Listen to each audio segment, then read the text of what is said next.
Salut à tous, j'espère que vous allez bien. Aujourd'hui, je vous fais une leçon sur les faux amis, false friends, en français et en anglais. It's been a while that I wanted to do this lesson, but I thought, is that really interesting for French learners or for French people learning English? I think it's interesting for everyone, so let's do it. False friends.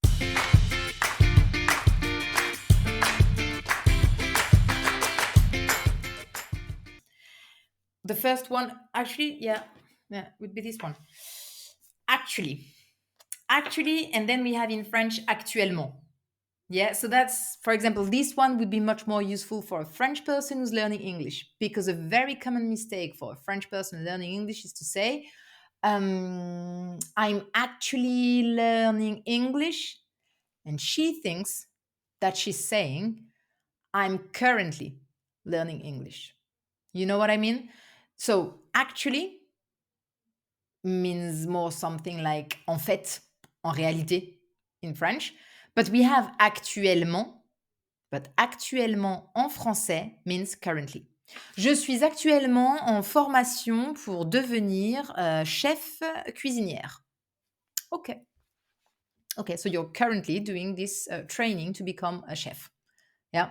So careful with this one. That was the first one. This is going to be very confusing. I'm going to try to be as explicit as possible. So actually in English, we have actuellement en français, but actuellement en français means currently. Eventually.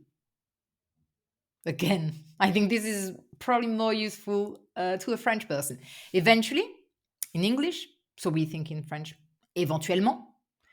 And, oh no, but this works like both ways. It's very common to hear a French person saying, we could eventually meet tomorrow night, because we think éventuellement, and éventuellement in French means possibly, maybe.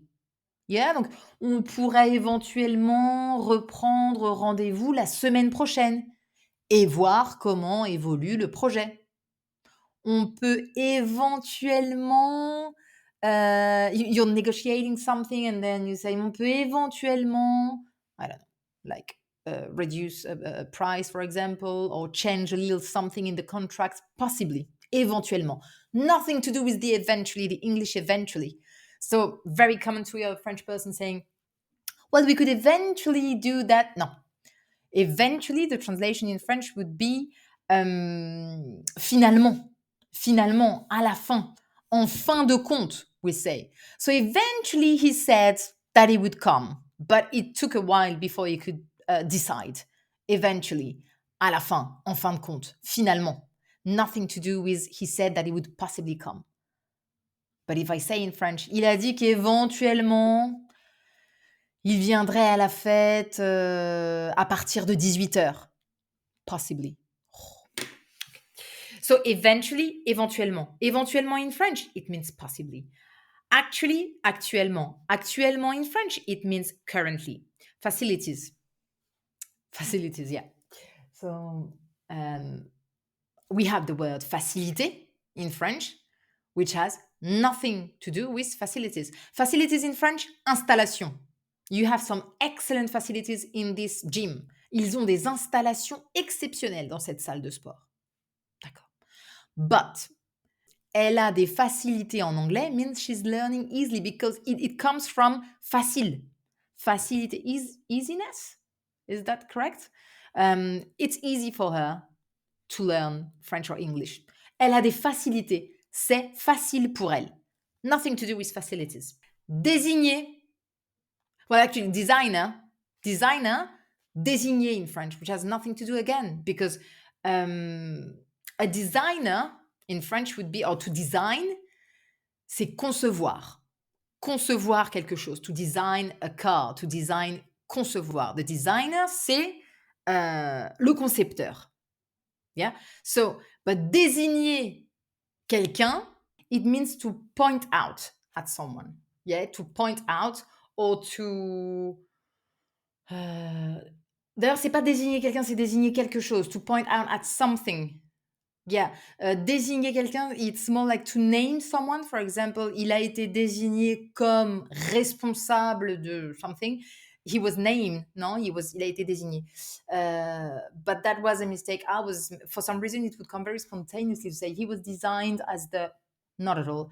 He was chosen name. Actually, I don't have it, I think, in English. But anyway. Mais par contre, désigner quelque chose to point out at something. OK? Et le reste, we saw it. Designer, c'est le concepteur. It's always very strange because we also use the English word a lot now in French. C'est un designer. Il a fait le design de telle chose. That works too. To assume, wow, this one is very important to assume.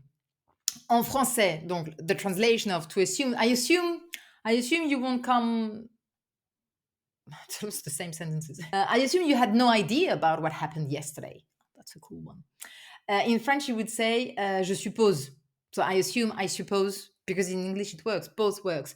Mais en français, c'est ça. Donc, to assume, we would never be able to translate it by assumer en français. Assumer, it's to take on responsibility, for example. Assumer, c'est responsabilité. To shoulder responsibility, to take on responsibility. Yeah, so I made a mistake, j'ai fait une erreur, et j'assume. J'assume. I take my responsibility for it. Ça, c'est assumer. Mais if you try to make a literal translation with I assume you didn't know about that, you won't be understood. J'assume que tu n'étais pas au courant, que tu ne savais pas. It makes no sense. C'est plus je suppose que tu ne savais pas ou que tu ne sais pas what happened yesterday, ce qui s'est passé hier, for example. Okay?